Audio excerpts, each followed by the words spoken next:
Christian nationalists have introduced a bill in Ohio that would deem the very existence of trans people as obscene. When will we get a law that outlaws the Christian nationalists' bigoted views about LGBTQ people? I'm Doug Berger, and this is Secular Left.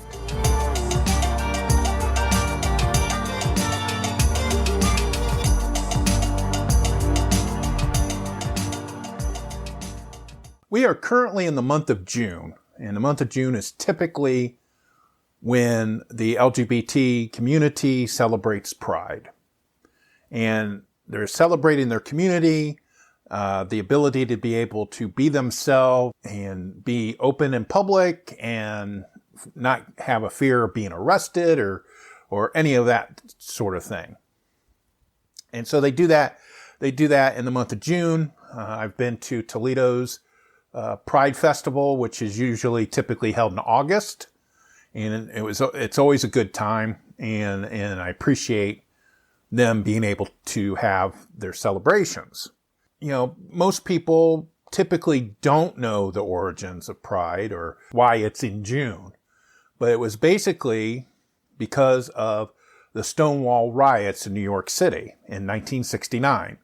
It was in the early morning hours of June 28th, 1969, at the Stonewall Inn in Greenwich Village of New York City.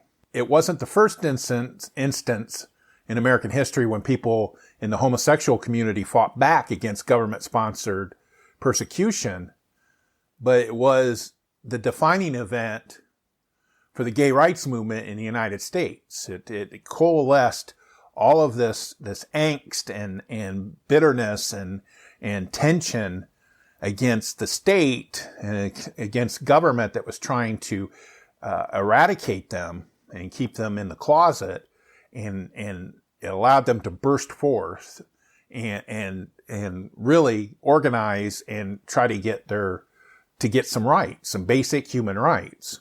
Very few establishments welcomed openly gay people in the 1950s and 60s. Those that did were often bars, although the bar owners and managers were rarely gay. The Stonewall Inn was owned by the mafia. It catered to an assortment of patrons, but it was known to be popular with the poorest and most marginalized people in the gay community, drag queens, representatives of a newly self-aware transgender community, effeminate young men, hustlers, and homeless youth. And police raids on gay bars were routine in the 1960s. Now remember, back in these days, in the 60s and 70s, many cities and many states had laws against homosexuality. And so the police departments in many of these cities would go and raid gay bars because people would know where these places were. You know, because that's how they promoted the bars and the locations. You know, you'd hear by word of mouth. And so police informants would find out, and then they would raid the place. And a lot of times these cops were on power trip. Oh, that sounds familiar. Were on power trips, and they would beat the gay men or hassle the lesbians or whatever, and cause them a lot of trouble. When they raided the Stonewall Inn, that was like the last straw for many of these people. It attracted a crowd that was incited to riot, and it's famously known that a drag queen threw the first rock and helped start the riot. Tensions between New York City police and gay residents at Greenwich Village erupted into more protests the next evening, and again several nights later. Within weeks, village residents quickly organized into activist groups to concentrate efforts on establishing places for gays and lesbians to be open about their sexual orientation without fear of being arrested. So that's the Stonewall Riots. That's why Pride is the month of June, because they're celebrating them fighting for their basic human rights. You know, imagine that. In the 1960s, not only did African Americans have to fight for their basic human rights, but so did the LGBT community. And that just shocks me as an American to know that that's what they had to do. I'm a white cisgendered man, so, I didn't ever have to struggle that way. I take it upon myself to be an ally and support the community when I can. And I've made sure that our group, the Secular Humanists of Western Lake Erie, is an inclusive and open community for anyone. Even people that might believe in God and are religious, they're still welcome in our community because we welcome everybody. But particularly, we make sure that we welcome others who may be marginalized in the community, such as people of color and in the LGBT community. So we go ahead, and that's in 1969, all through the 70s, and then we get to the 80s, and there's the AIDS epidemic. Even though the LGBT community are less likely to be arrested by the cops, they're still marginalized. And we see that perfectly when we see the government response to the AIDS crisis in the 1980s. In fact, President Reagan naturally assumed, just like everybody else did, that it was a gay disease. And they weren't going to put any effort into to help the LGBT community to respond to the AIDS crisis. The federal government actually didn't start getting into dealing with the AIDS crisis until it reached the suburbs. Believe it or not, when suburban white women started coming down with AIDS and suburban white men started getting AIDS, then the federal government started getting into trying to address it. One of the famous incidents, Ryan White, the school kid in Indiana, who was ostracized by his class and by the school board because he had AIDS. He had gotten AIDS from a blood transfusion. But because people thought it was the gay disease, they harassed him and forced his parents to remove him from school. And that was not from the kids, that was from the adults, thinking that him just being in the class, their children was going to catch AIDS. That was a belief. Believe it or not. Well,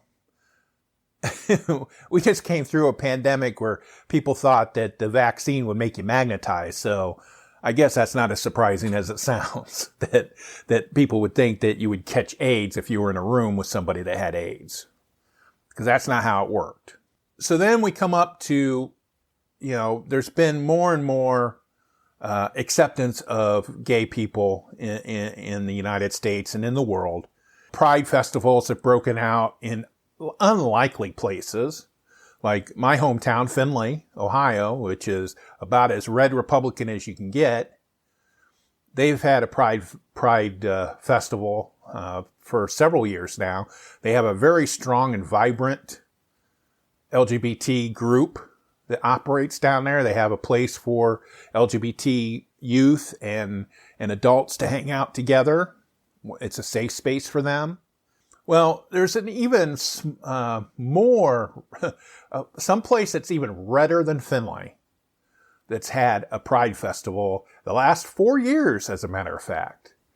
And it's the town of Celina, Ohio. It's in Mercer County. It's in north central Ohio. It's about 50, 60 miles north of Dayton. It's on the banks of the Lake St. Mary's. And Lake St. Mary was used to funnel water to the canal that used to run through the west side of Ohio during the 1800s.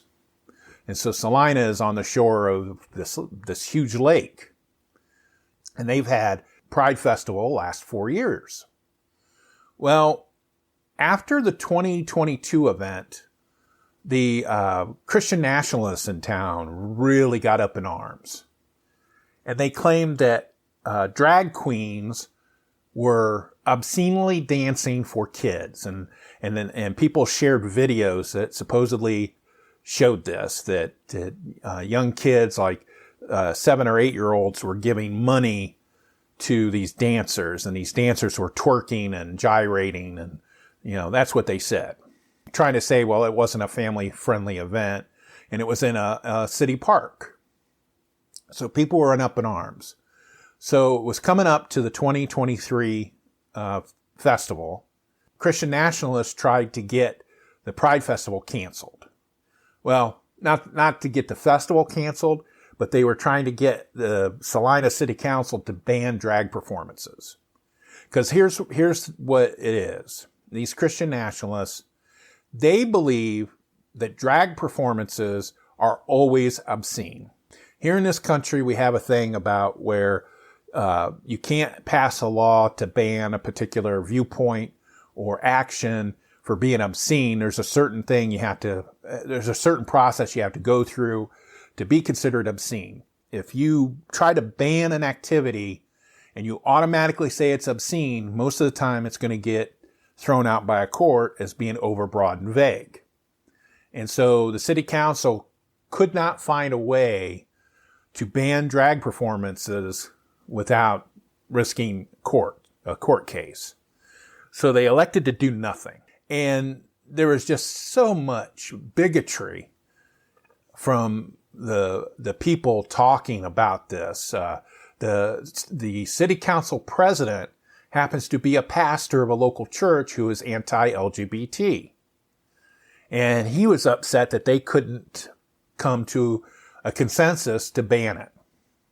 And so when the event happened, when the Pride Festival happened, they had, Christian Nationalists had a group of protesters wearing red shirts, matter of fact, standing outside this Pride Festival. Well, also who showed up was the Proud Boys in their masks, their black masks, which was interesting. And it showed pictures from the event that were published on the Buckeye Flame showed that the church people mingled with the Proud Boys. And I'm sure they probably knew who they were. One of those protesters, one of the Christian Nationalist protesters, was State Representative Angela King, who happens to be the sister of the Celina City Council president, which is very convenient. So she decided to get together with a representative from around here, Toledo, Josh Williams, who represents District 41, and they introduced a bill in November, House Bill 245, to ban drag performances where kids will be around. And again, they consider drag performances when kids are around to be automatically obscene. Even though he went through the motions of trying to deny it during testimony when he introduced the bill, Representative Williams has said that he believes drag performing is automatically obscene.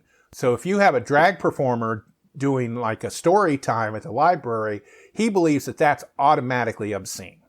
Just to exist, he believes that it's obscene. It's ridiculous, but that's what he thinks. For more information about any of the topics covered in this episode, check out our show notes at secularleft.us.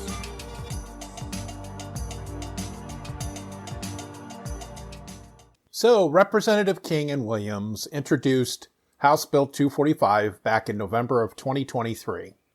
And what I wanted to do is I wanted to play a couple of clips from their proponent or their introductory testimony that they gave back in November when introducing this bill. And I want you to take a note that Representative King offers no actual concrete proof or reason for this bill other than that she's upset that kids got to see drag queens performing. Representative Williams, but on his one, he actually had some questions asked to him, and the ranking member, Representative Brown, asked him about previous laws that were similar in Texas and Tennessee and Montana that were thrown out because they were unconstitutional. And I want you just to note how Representative Williams answers the question from Representative Brown. House Bill 245 simply puts in place important measures to protect children from being exposed to cabaret performances that are marketed to adults with adult themes, imagery, and performances. To those who believe that this is a solution in search of a problem, we've seen obscene performances taking place where minors are present here in Ohio.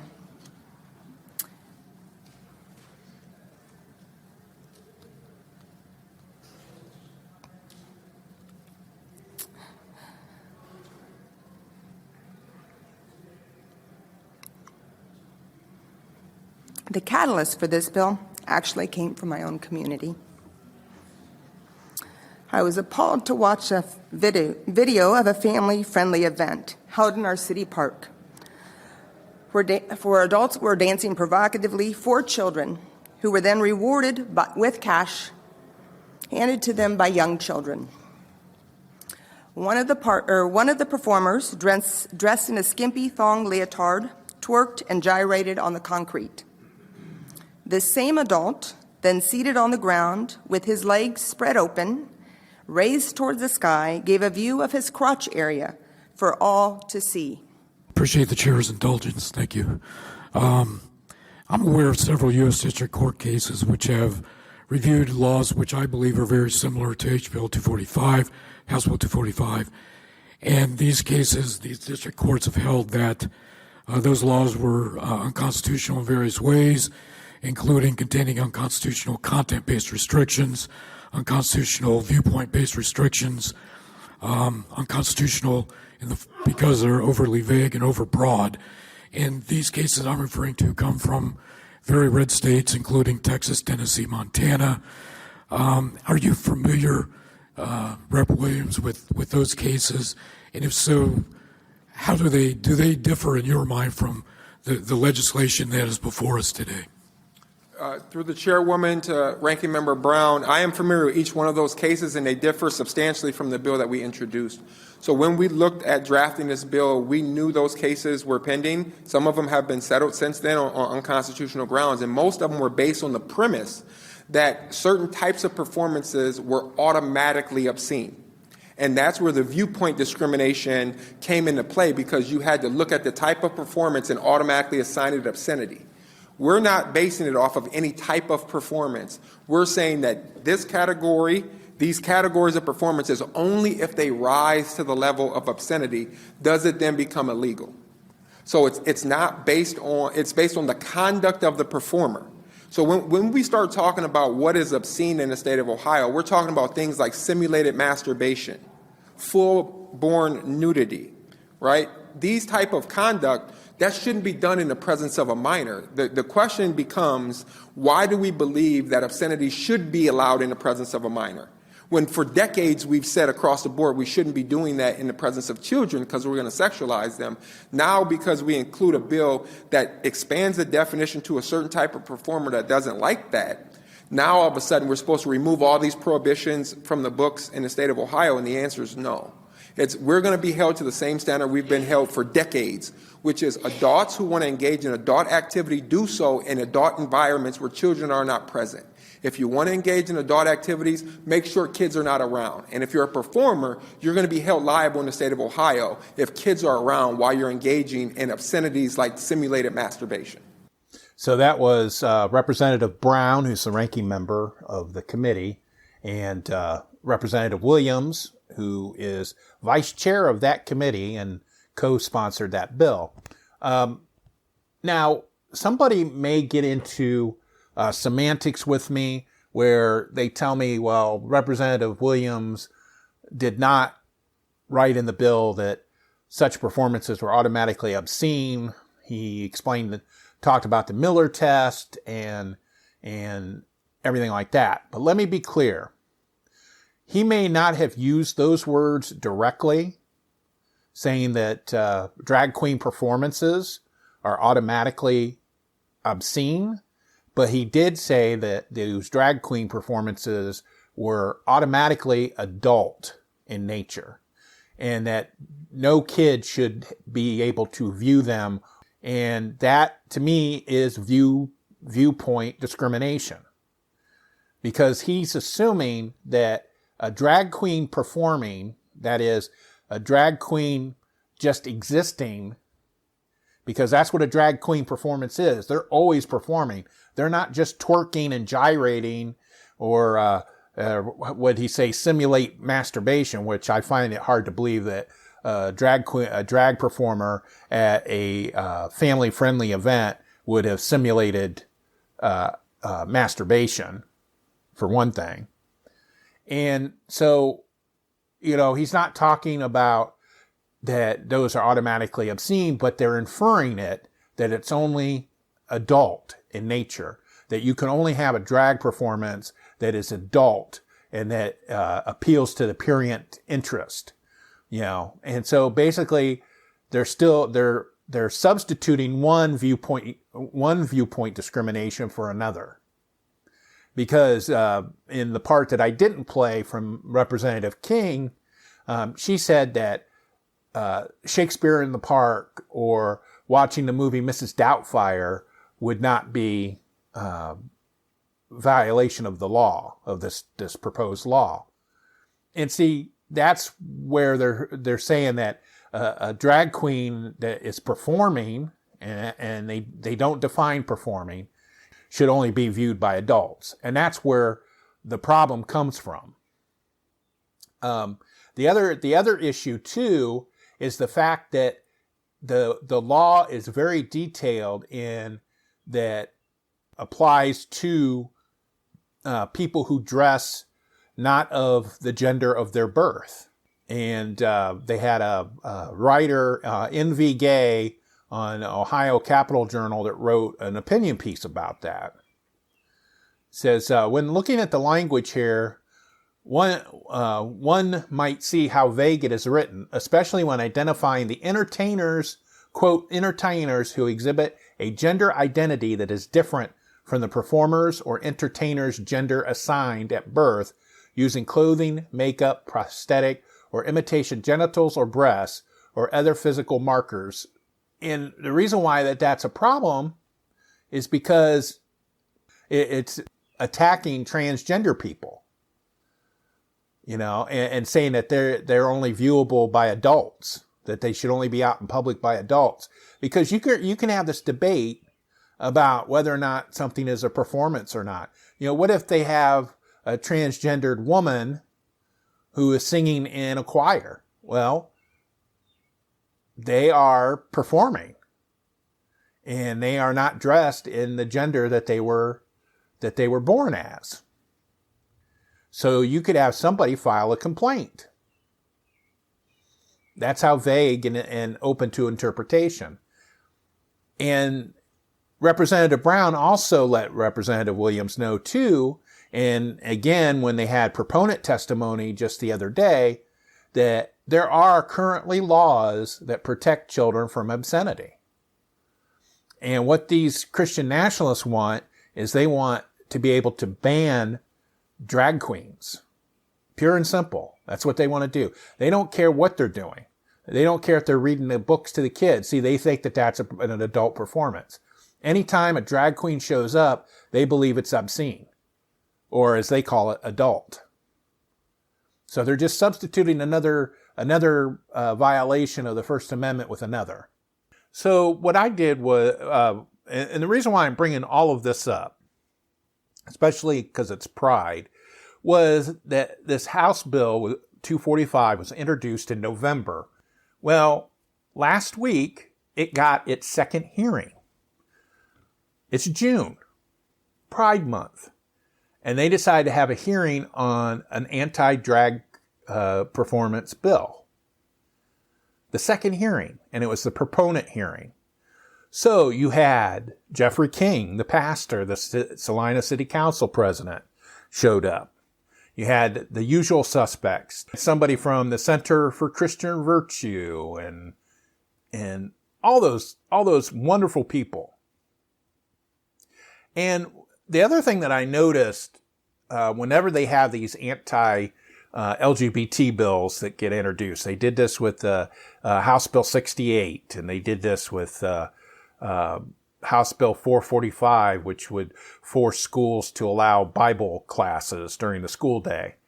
is that that the sponsors of these bills have been bringing in ringers to testify. These are out-of-state people that have an agenda, and they're from an extremist group. For House Bill 68, they had Riley Gaines, the Olympic swimmer who is anti-trans, give testimony. She's not from Ohio. They also had somebody from another group, a trans person who regretted being trans, and I think they were from Indiana or someplace like that. But they were out of state. For House Bill 445 with the Bible class, they had their first testimony came from a lawyer from First Liberty, which is a religious right legal defense fund place. And the guy wasn't even from Ohio, he's from Texas. So then for House Bill 245, they brought in Jana Warnicki from Florida, who is a chapter leader of a group called Gays Against Groomers.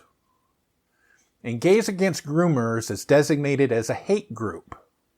Even though Jana Warnicki claims to be a lesbian, and she claims that the group is made up of LGBT people who are anti-trans, so basically she would be a TERF,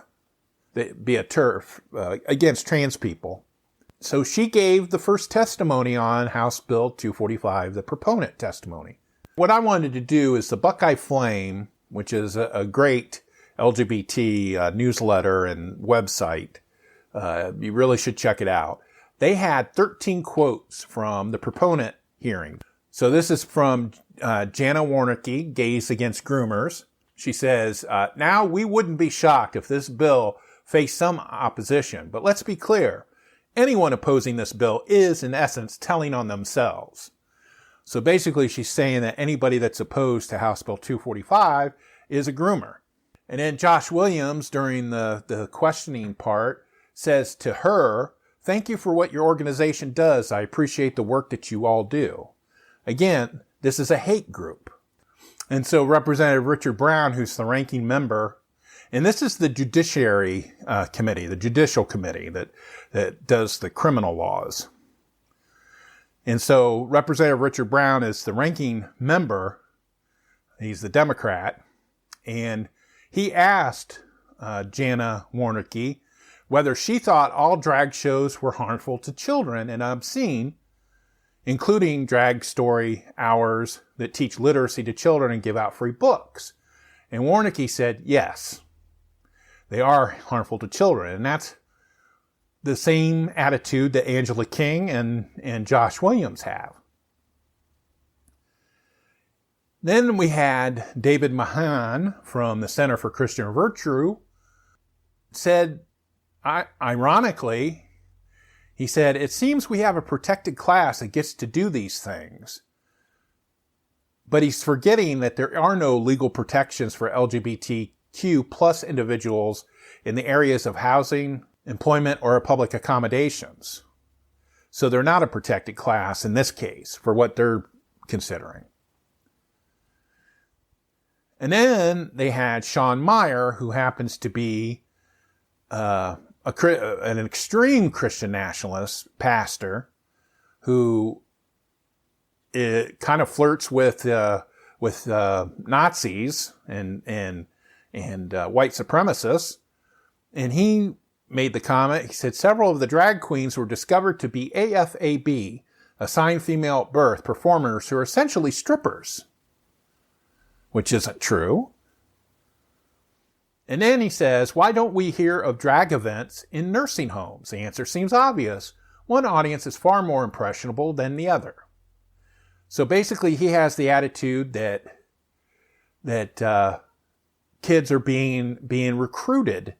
Okay, and then we have Jason King. I thought it was Jeff King. My apologies. Jason King, who's the brother of Representative Angie King, the co-sponsor. He said, I have served our community for over 14 years as the president of our city council. I also serve as a high school wrestling coach. Aside from being a pastor, which is my full-time job, I enjoy the titles of husband and father of four most of all. But I think probably my favorite quote was the last one from Pastor Jeff Turing, who submitted written testimony, who said, all children raised in a healthy environment are acquainted with a healthy respect for shame. They inherently know to turn their head during a nude scene during a rated R movie that is restricted to 17 and older. But House Bill 245 is a bad bill, and it's meant to attack the LGBT community, in particular trans people. There's specific language in that bill that attacks trans people. And, you know, you would think that this being Pride Month and the Stonewall Riots happened in 1969, you think that we would be in a better place today. Well, we aren't. We have a lot of work to do. And one of those things that we need to do is stop electing these bigots to the legislature and start electing people that are going to help the community instead of hurting the community. And that's what we need to do. Thank you for listening to this episode. You can check out more information, including links to sources used, in our show notes on our website at secularleft.us. Secular Left is hosted, written, and produced by Doug Berger, and he is solely responsible for the content. Send us your comments, either using the contact form on the website or by sending us a note at comments@secularleft.us. Our theme music is Dank and Nasty, composed using Amplify Studio. See you next time.